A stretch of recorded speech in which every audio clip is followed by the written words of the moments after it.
একটা কথা মনে রাখবেন, শেয়ালের রাজত্ব স্থায়ী হয় সিংহের জাস্ট উঠে দাঁড়ানো পর্যন্ত। এই আবু সাইদ মুগ্ধরা বাংলার সিংহ, তারা উঠে দাঁড়িয়ে দেখিয়ে দিয়েছে কিভাবে দেশ থেকে বিতাড়িত করতে হয়। এরপরে যদি কেউ স্বৈরশাসক হওয়ার চেষ্টা করে, তার লাগাম কিভাবে টেনে ধরতে হয় সেই শিক্ষা আমরা পেয়েছি, মেকানিজম ভাবে একসময় আমাদের জানা। তাই বাংলার জমিনে আর কেউ স্বৈরশাসক হওয়ার দুঃসাহস দেখাবেন না। এমন বিশ্ববিদ্যালয়ের মঞ্চে দাঁড়িয়েছি, জুলাই গণ অভ্যুত্থানে স্বৈরাচার শাসকের পতনের আন্দোলনে যে বিশ্ববিদ্যালয় অগ্রণী ভূমিকা রেখেছিল।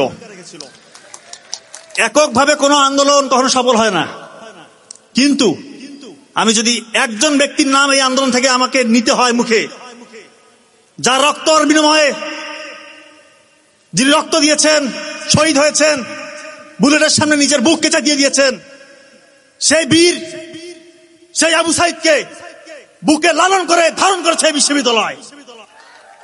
এমন বিশ্ববিদ্যালয়ে দাঁড়িয়ে কথা বলা সত্যিকার অর্থে গর্বের, সম্মানের। আমি সত্যিকার অর্থে সম্মানিত বোধ করছি, এবং আপনারা এখানে যারা আছেন আমার থেকে বেশি সম্মানিত বোধ করার কথা। কারণ হচ্ছে আপনারা সরাসরি এই বিশ্ববিদ্যালয়ের একটা অংশ। এই বিশ্ববিদ্যালয় ইতিহাসে নাম লিখে দিয়েছে, এরা ইতিহাসে নাম অলরেডি চলে গিয়েছে এই বেগম রোকেয়া বিশ্ববিদ্যালয়।